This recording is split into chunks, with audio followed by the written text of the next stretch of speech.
What's up, Savvy Expats? It's Evan. And it's Yao, and today we're checking out what $20 can get you in the city of Makati.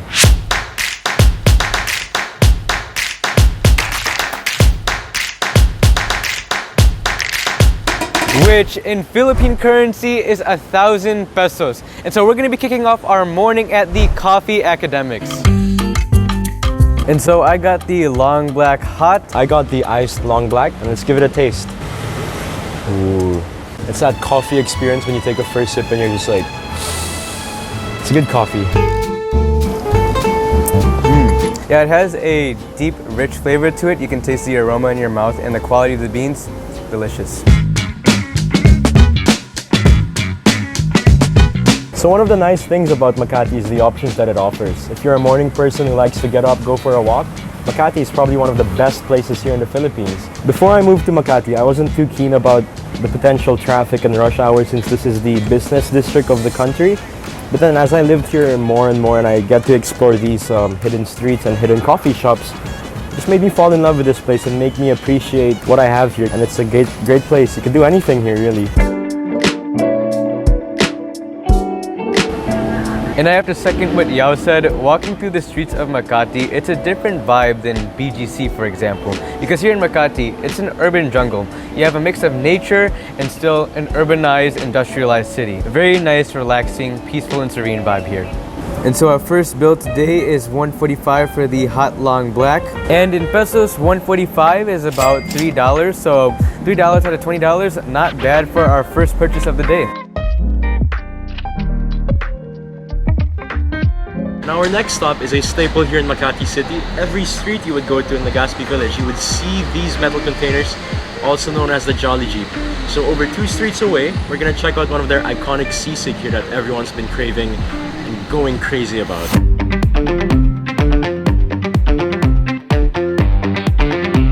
So here is the iconic $1 Seasig Jolly Jeep here in Makati City. Many celebrities, many big YouTube channels have reviewed this Seasig, and not only is it cheap, but also delicious, so let's give it a try. Here it is, guys. So we have the iconic Seasig served now, and you'll find that with these Jolly Jeeps, there's a whole culture with this here in Makati. There's several Jolly Jeeps across the city here, and yeah, how would you explain the whole culture with Jolly Jeeps? Okay, so the Jolly Jeeps here are meant to give portable meal that tastes like home to most Filipino tastes. Apparently, this is also one of the more iconic places called Seasig Sarada. So sometimes there would be long lines all the way reaching from this street end to that street end just for Jolly Jeeps and people to be served. So we're gonna go in for the iconic Seasig first. You know what? Let's squeeze some calamansi on here. Just a little bit. The cheek of the pig with some rice. And yeah, you can also see there's some eggs in there as well.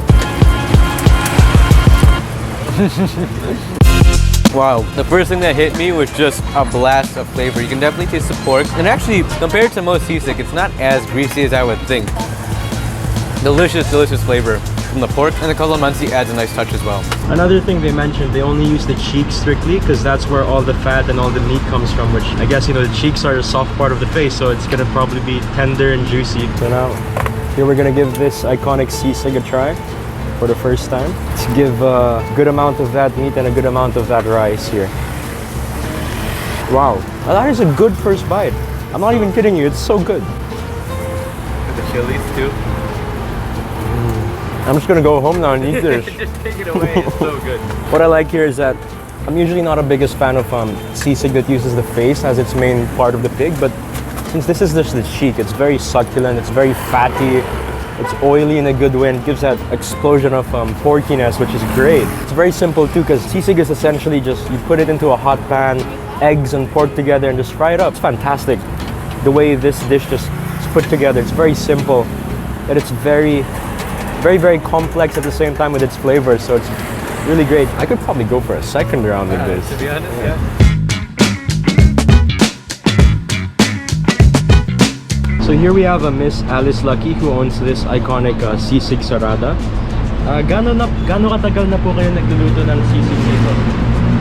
30 years. Wow! Plus 30 years. Ano yung sikreto nyo para sa masarap na Seasig? Bawal. Bawal sabihin. Ano kaya yung sa tingin mo yung nagpapabalik ng mga tao dito sa...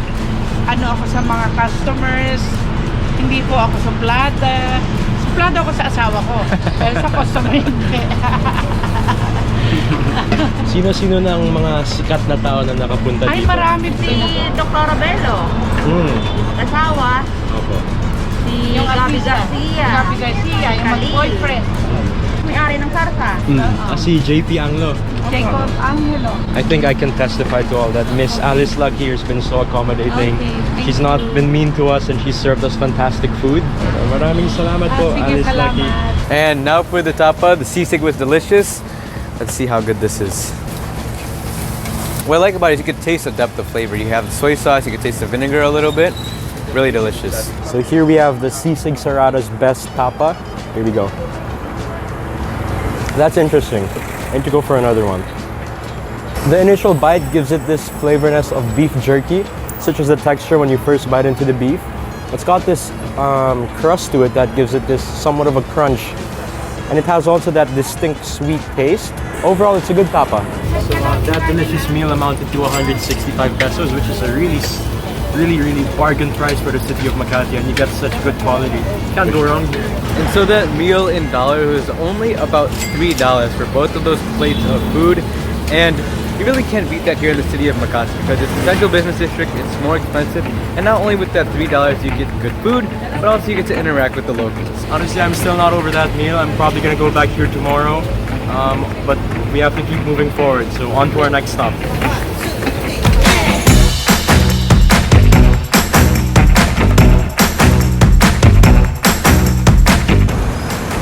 So here we are finally at the Yuchenko Museum. It's a museum of contemporary arts and everything that will give you an appreciation for art. So let's check it out.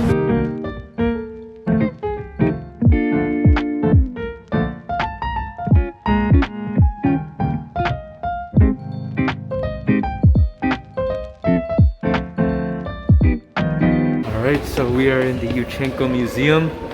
And what you'll find here is traditional Filipino art, historical art.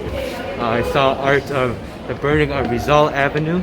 So it's very historical, very traditional Filipino style.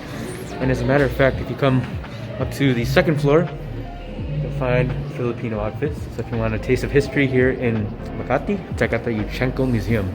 Actually, we walked in here for free, right, y'all? Yeah, for free. Yeah, we walked in here for free, so this wouldn't really add anything to the budget. Wouldn't break the bank whatsoever. And apparently today is their opening, so at 4:30 in about 5 minutes, there's gonna be a traditional show downstairs with Filipino instruments. Peoples of the Philippines, rituals for various purposes ranging from the very simple offerings to the extremely complex dominate their lives. Oh, maslab kong amoy! At the Filipino people.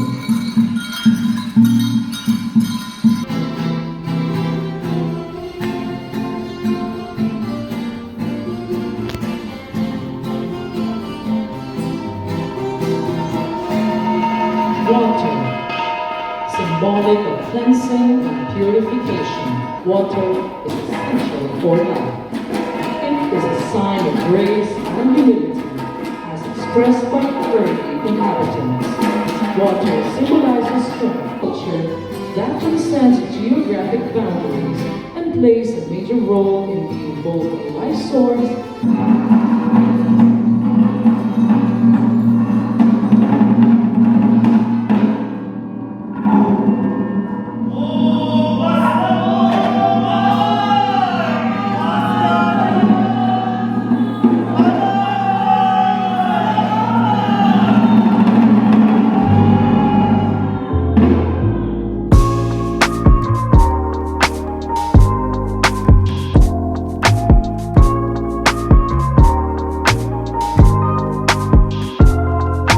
Look at this, guys. This place is like Singapore.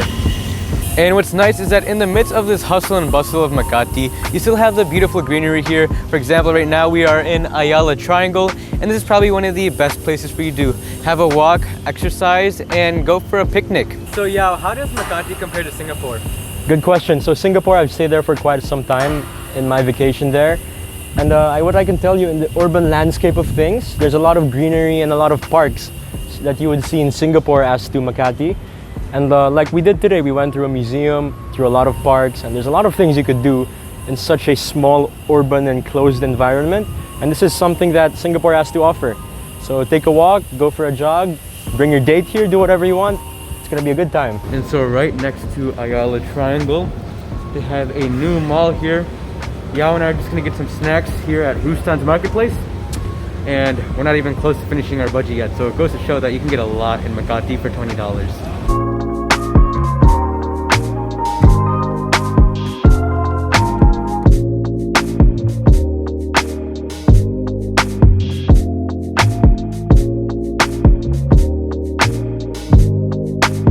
So we ended up getting a few items from Rustan's, which is a container of croissants, 2 containers of ensaimada, and a Gatorade. This amounted to a total of 234 pesos, which is roughly around $5. Unfortunately though, during the process of filming in Ayala Triangle, our mic shut off, so here's the updated recap instead. So that's it, Savvy Expats. That concludes what $20 gets you here in Makati, and that's how we would spend it. So now we're going to give you a price breakdown of what we spent in our stay in Makati City. So we kicked off our day at the Coffee Academics, and we both got a long black coffee, which cost us a total of 350 pesos. And that means we've spent 175 pesos each for a cup of long black. And right after, we went for the infamous Seasig Sarada, which to our surprise, their infamous Seasig only cost 60 pesos. For such a well-known establishment already, they've kept their quality and price the same. And we've also tried their beef tapa, which is 80 pesos. Would you say it's worth it, Evan? Honestly, you can't beat that in the city. With it being a Jolly Jeep, everywhere else you go in the city, if you go to a sit-down restaurant, it's going to at least be over 120, 150 for any kind of beef tapa. So that's the best you'll get there. So if you're watching this, owner of Seasig Sarada, keep it up. Keep it up. And right after, we went to the Yuchenko Museum, and to our surprise again, it was free because they had an event where they showed the cultural beginnings of the indigenous people. We shot down to the Ayala Triangle Park, and we got 2 ensaimadas since they had a buy one take one promo, a croissant, sorry if I'm pronouncing that wrong, and a bottle of Gatorade. And that brings us to a total of 234 pesos. So, the total cost that we've spent in Makati City brings us to, drumroll please, 549 pesos. So that's about $9.37. And if you convert that and divide it into 2, that's 274.5 pesos each. And in US dollars, that's only 4.68 US dollars. Honestly, you can't really beat that. Coming into Makati, we were thinking that because it's a central business district, we're gonna go way overboard on our budget. But we ended up spending almost just like less than half than our entire budget. Also keep in mind, we didn't include transportation costs because you walk everywhere around the city. If you're going to take Grab or taxi, that also needs to be taken into consideration. It will be a little bit more pricey. We were expecting it to be expensive in the city, so we ate at Seasig, one of the Jolly Jeeps. But as for you, if you're bringing $20 to Makati, there's a lot of free activities to do, and you can still eat at a sit-down restaurant and still spend less than $20. So we definitely recommend it. Yeah, well said, Evan. So let us know down below what other $20 video challenges you want us to do, whether it's in the mall or in BGC or even the province. We'll get it done for you. So until next time, Savvy Expats, Shalom.